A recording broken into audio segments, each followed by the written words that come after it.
London was a dirty, smelly, crowded city, and the American immediately took a dislike to it.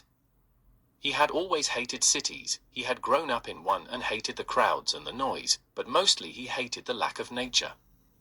In large cities of the time there was nothing natural, just man-made constructions, and it was like that here, endless buildings of brick and stone, streets filled with masses of people and all the detritus accompanying them. The smell of it all was enough to make a billygoat puke, he thought to himself, and wondered why anyone would want to live in such a place. The answer came to him immediately, as it was the perfect place for a murderer to hide in plain sight while still committing grisly and brutal killings. Death, after all, was what compelled this evil. Death was a necessity, it seemed to feed on death, on killing and the horror it begot. The American knew of dozens of murders for which this evil was responsible and believed that there were far, far more.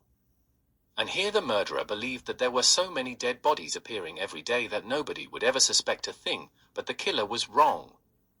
He had miscalculated the public's obsession with his grisly attacks.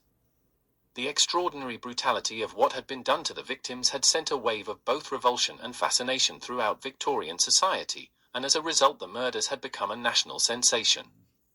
Jack the Ripper had become a household name and struck fear into the residents of Whitechapel. From this cesspool of vice and corruption Londoners believed a cancerous evil had spawned which was preying on the weakest and most vulnerable, the prostitutes, or those commonly referred to as the unfortunates.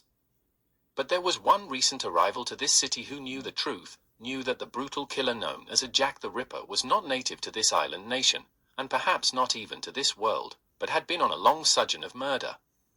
London was only the latest site of its horror, and Jack the Ripper was only the latest of its identities.